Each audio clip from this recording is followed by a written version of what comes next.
नमो अर्हन्ताणम् ॐ नमो सिद्धाणम् ॐ नमो आयर्याणम् ॐ नमो उवज्झायाणम् नमो लोय सपसाहूणम् ऐसो पंचणमुक्कारो सब पावपणासनो मंगलाणं च सव्वे सिंह परमं हवै मंगलम्।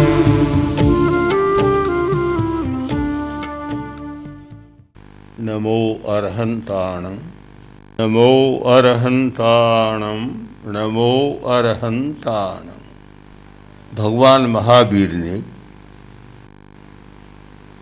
मुनि के लिए महाव्रत और श्रावक गृहस्थ के लिए 12 व्रतों का उपदेश दिया। वे 12 व्रत बहुत महत्वपूर्ण है और वर्तमान की समस्याओं का उनमें बड़ा समाधान है। आर्थिक मंदी के युग में तो वे वरदान जैसे बन रहे। आचार्य श्री तुलसी ने 12 व्रतों को व्रत दीक्षा के रूप में जो आधुनिक रूप दिया वह बहुत महत्वपूर्ण है। अखिल भारतीय तेरापंथ युवक परिषद व्यापक स्तर पर अपनी शाखाओं के माध्यम से 12 व्रतों पर उनके शिक्षण के लिए कार्यशाला का आयोजन कर रही है। मैं मानता हूँ ये चिंतन और निर्णय एक सूझबूझपूर्ण है और वर्तमान की कठिनाइयों से मानव समाज को उबारने का एक सुचिंतित प्रयत्न है। व्रत और संयम के अभाव में आज का समाज और आज का मानव अनेक जटिल समस्याओं को पैदा कर रहा है, भोग रहा है और तनाव में जाकर बीमार भी हो रहा है, मानसिक संक्लेश में डूब रहा है। इन सारी स्थितियों से उबारने के लिए एक बहुत सुंदर मार्ग है व्रत दीक्षा। यह निश्चित माने कि संयम के बिना, व्रत के बिना कोई समाधान नहीं।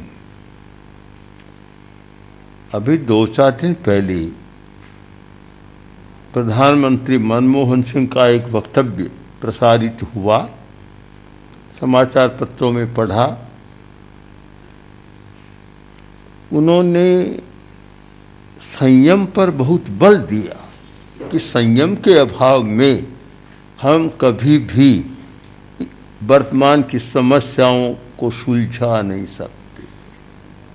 यदि हमें वर्तमान की समस्याओं को सुलझाना है तो हमारे लिए संयम अनिवार्य है। वह भाषण ऐसा था कि मानो 12 व्रतों की विवेचना के लिए कोई व्यक्ति बोल रहा।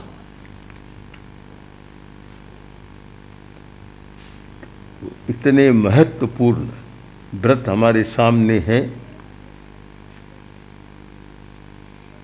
आचार्य तुलसी ने गीत बनाया था, श्रावक व्रतधार।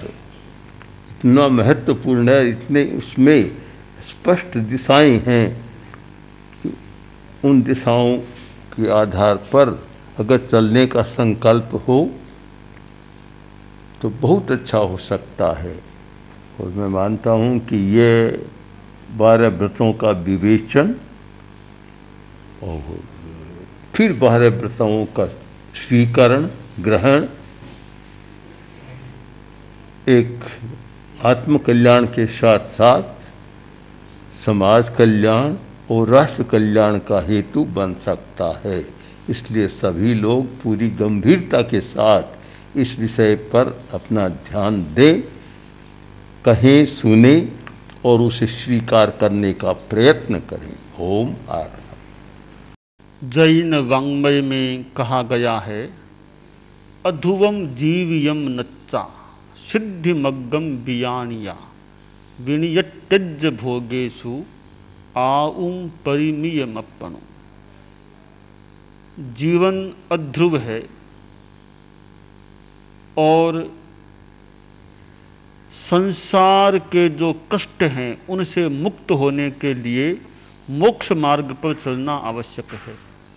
मोक्ष मार्ग पर चलने के लिए भोग संयम करना आवश्यक है और हमारा आयुष्य भी सीमित है। देह अस्थाई है, आत्मा स्थायी है। स्थायी आत्मा के कल्याण के लिए मनुष्य को प्रयत्नशील होना चाहिए। उत्तम बात यह है कोई गृहस्थ त्यागी बनकर साधु बन जाए, परंतु सबके लिए साधु बनना संभव नहीं लगता। गारहस्थ्य में आदमी जीता है तो गारहस्थ्य में अगार धर्म का पालन करे, श्रावक के 12 व्रतों का अनुपालन करे।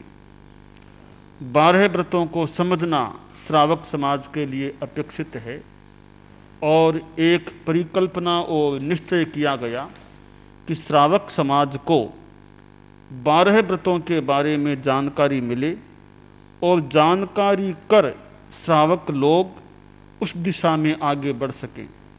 अखिल भारतीय तेरापंथ युवक परिषद ने एक सुंदर कार्य हाथ में लिया है कि एक दिन इसी लिए निश्चित करके यह काम किया जाए, सबको 12 व्रतों की जानकारी दी जाए, तो हमारे साधु साध्वियाँ और समण श्रेणी के सदस्य भी श्रावक समाज को आज के दिन विशेष रूप से 12 व्रतों के बारे में जानकारी दें और यह प्रयास करें कुछ लोग 12 व्रतों को धारण करने वाले बने। जानकारी देना ही चाहिए, उसकी निष्पत्ति यह आनी चाहिए कि कुछ लोग 12 व्रतों को स्वीकार करें और 12 व्रती श्रावक बन जाएं।